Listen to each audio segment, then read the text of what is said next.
The trip itself began smoothly, almost deceptively so. The flight was uneventful, the hotel understated but elegant, the kind of place designed to impress without trying too hard. Rowan moved through it all with her usual precision, checking schedules, confirming meeting times, already 3 steps ahead of everyone else. I stayed close, just slightly behind her shoulder, where I seemed to fit best. If she was aware of it, she didn't comment. But I noticed how her posture eased whenever I was near, how her breathing stayed even, how the faint tension that usually accompanied unfamiliar spaces never quite took hold. The meetings went well, better than well. The client was sharp, observant, clearly impressed by Rowan's command of the negotiations. We sat across polished tables in sunlit conference rooms, exchanged careful smiles and firmer handshakes. Numbers were discussed, terms refined, objections raised and smoothly dismantled. I took notes, answered questions when prompted, did exactly what I'd been brought along to do, and Rowan thrived. Each successful exchange drew us closer to the final agreement. By late afternoon on the second day, it was clear. We were on the brink of sealing the deal.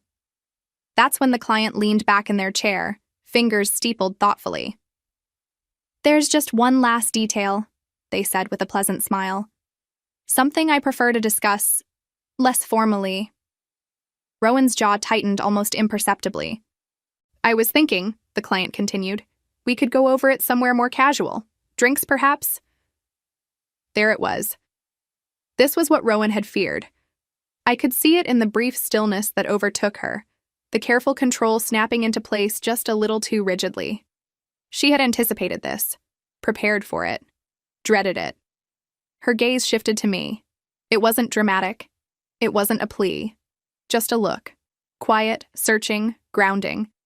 Something in her shoulders eased when our eyes met. I didn't say anything. I didn't need to. I simply nodded, small and steady.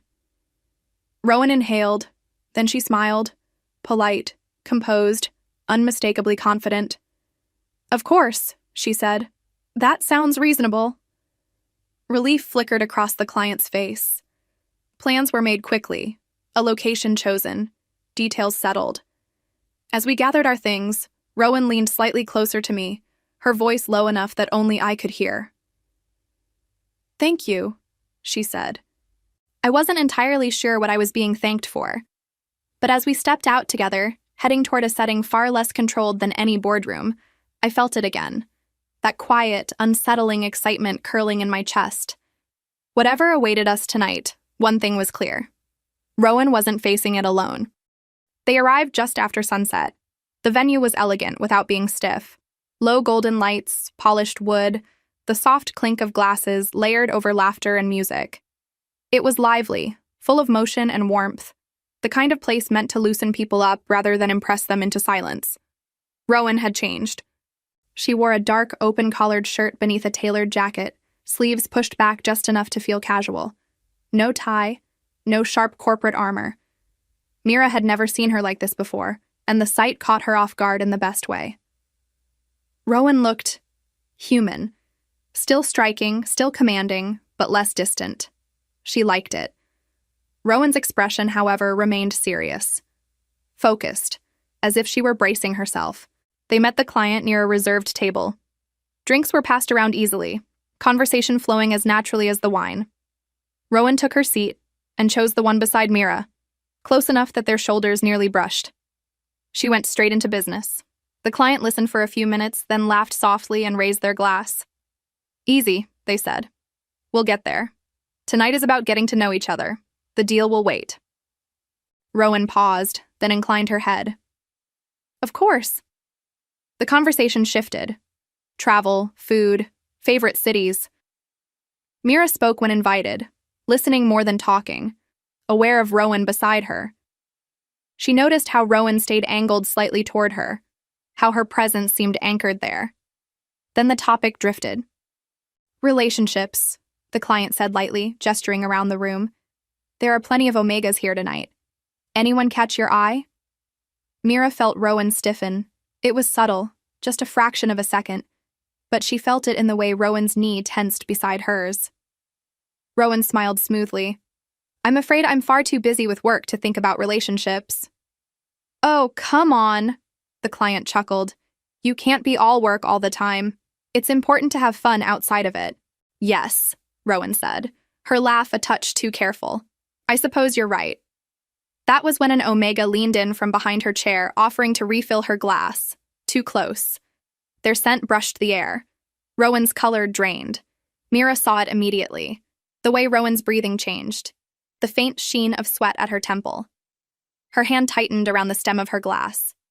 She swallowed hard. Excuse me, Rowan said, standing abruptly. I think the alcohol has gone to my head. She turned to Mira, voice quieter. Would you mind coming with me? Of course, Mira said at once. They made their way through the crowd, Rowan moving faster than before. The moment the bathroom door closed behind them, Rowan bent over the sink, gripping the edge as nausea rolled through her. Mira, she said, voice strained. Mira stepped closer without thinking, placing a steady hand against Rowan's back. I've got you. Rowan turned suddenly and wrapped her arms around her, holding on like she needed the ground to stop moving. She hesitated, then asked softly, Is this okay? Mira froze for half a heartbeat, then returned the embrace, arms settling around Rowan's shoulders. It's okay, she said gently. Just relax. Breathe. Rowan inhaled, once, then again.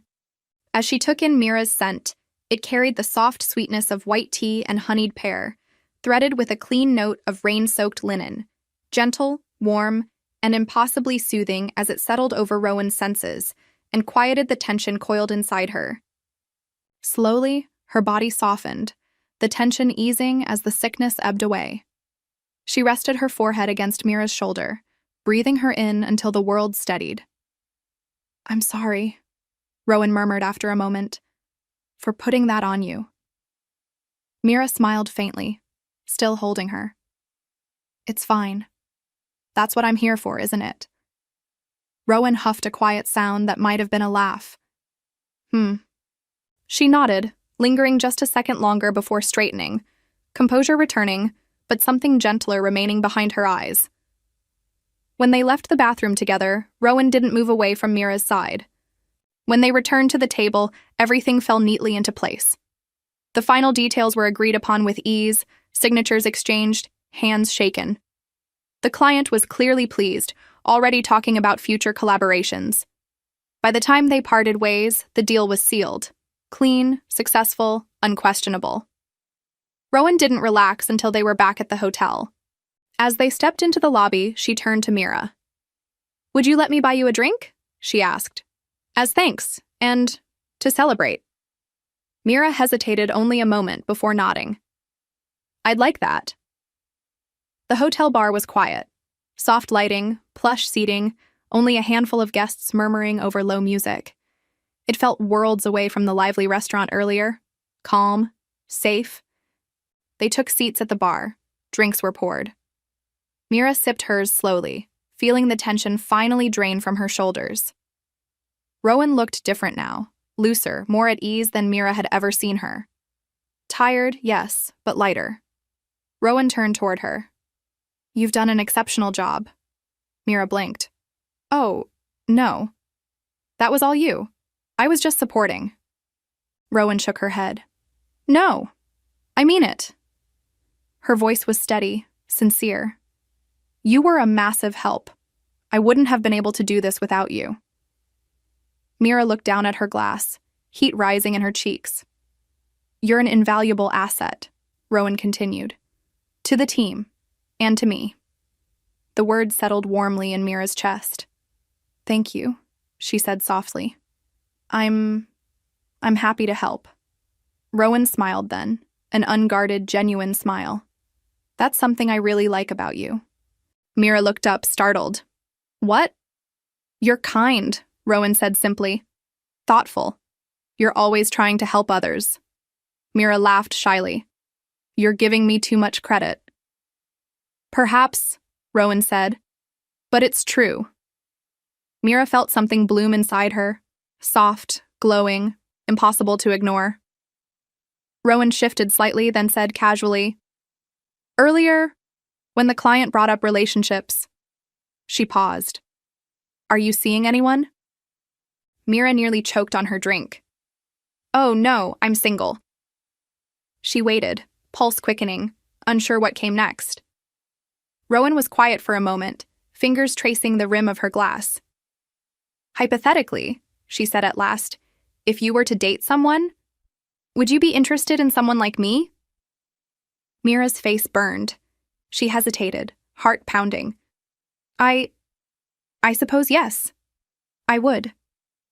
The air between them tightened. Then doubt rushed in, sharp and familiar. But, Mira added quickly, someone like you is far too accomplished for the likes of me. I'd never be good enough. Rowan stared at her, genuinely shocked. Who told you that? She asked softly. You're brilliant, hardworking. I see it every day. Her voice grew warmer. And beyond that, you're kind, selfless, beautiful. You would make a wonderful partner. Mira's breath caught.